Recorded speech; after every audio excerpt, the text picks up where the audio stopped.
everybody, CW here. It's time for another Knife Friday, or Blade Friday. I think I picked out a pretty cool one for you today. These are some knives that I've always liked. I've got the full set that were offered, but I gave my wife the Knight, the 505, and I can't find it. So I got to look for it some more. She liked it. It's a nice, cute little knife, so she really took a liking to it, so she would have it in her pocketbook. And we were actually looking through her pocketbook and couldn't find it. So we're gonna have to look for that one a little more. But this is the 500 series. They're buck knives. I'll show you a close-up here of the logo. Now these are all older ones. These are all gonna be, this is the oldest one. They're all gonna be pre-1980. I think this one was introduced in the mid-70s, late 70s. They look like micarta handles, but they called it Dynalux, I think. I think Dynalux was the claim or the wording that they had. What a dirty blade.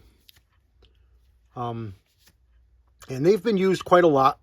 These have been carried and used a lot. This one here had a broken tip. It was fixed.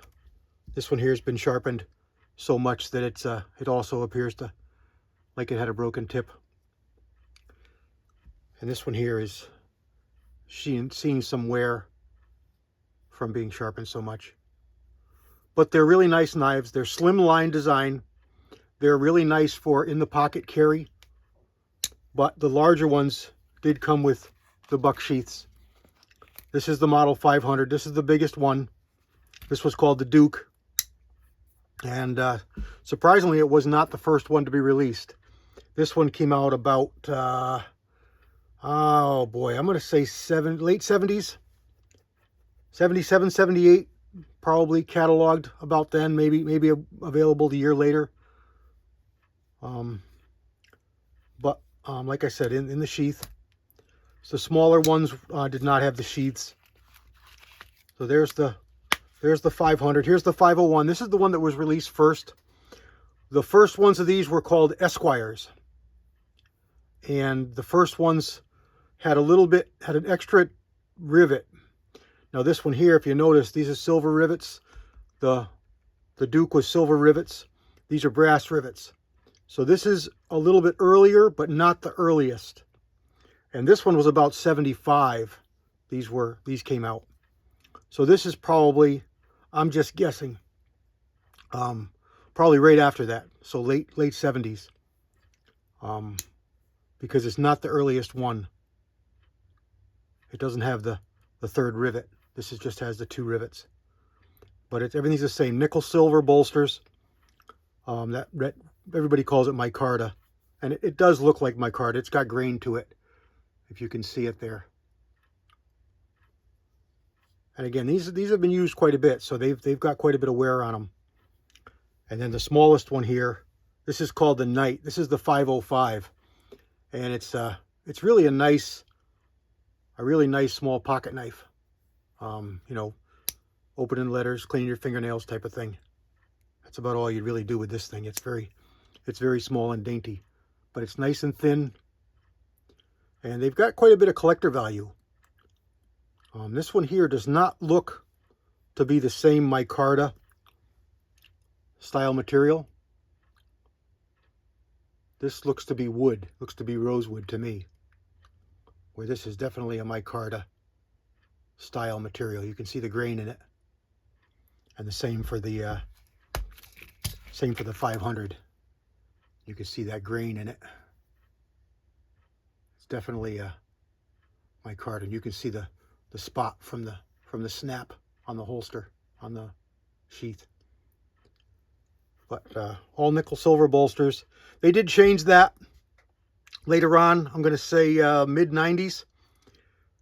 They changed the steel. These are 420 steel, and they changed that to I think it was 425 they went to in the mid-90s, and they changed the writing too. This has got the Old English buck stamping, and they changed it to the BUCK like all the other ones, the standard buck letters.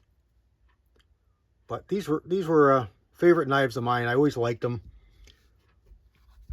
I'm forgetting which one I had from new. I want to say this one. I had from new. And these I probably picked up along the way, wherever I picked them up.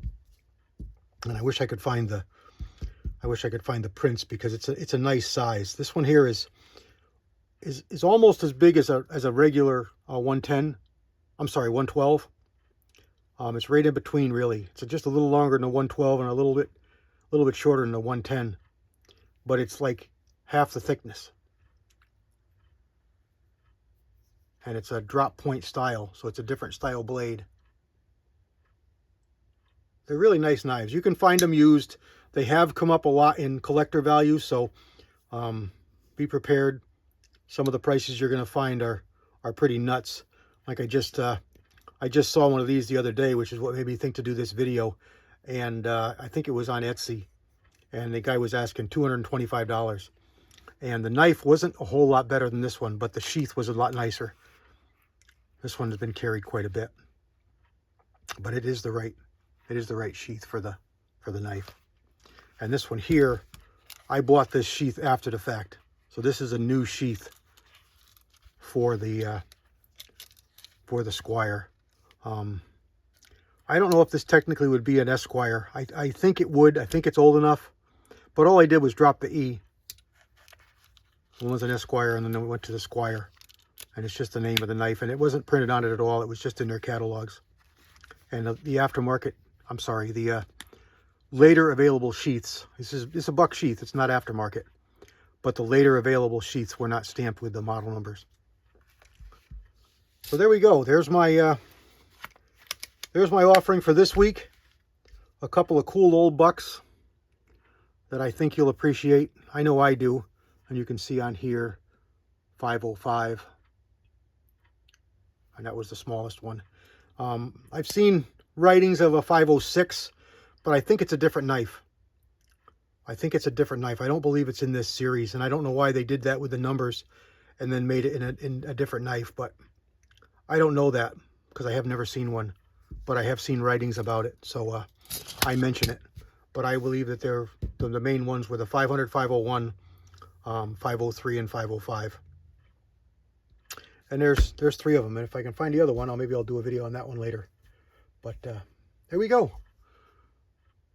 We're going to have a chat tonight, and I've been talking to Jamie, but we've had a little more solemn news going on, so we haven't been talking about what we're going to chat about. But stop by and see us, because we're sure to have something good to talk about, and bring some ideas to the side chat, and let us know what you want to know about. You know, if you got something to do with reloading, or you got a question about a piece of equipment, or you got a question about something you saw us talk about, or listen to us talk about, or something that you read in a magazine and you wanted a clarification on, if we can answer it for you, having to do reloading or casting or hunting or firearms, we'll do our best.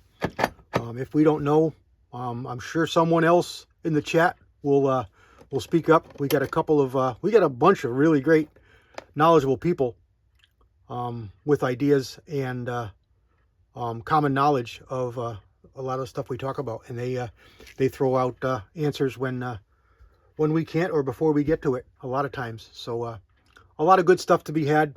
I think you'll enjoy it, and I always invite you to come, because it's a good time, and I want you to have a good time as well. So Friday nights, 8 p.m. at the Georgia Shooters Connection channel. We're over there having a live chat. It's about 2 hours, and I think you'd enjoy it. So God bless everybody. I hope you can join us. CW out.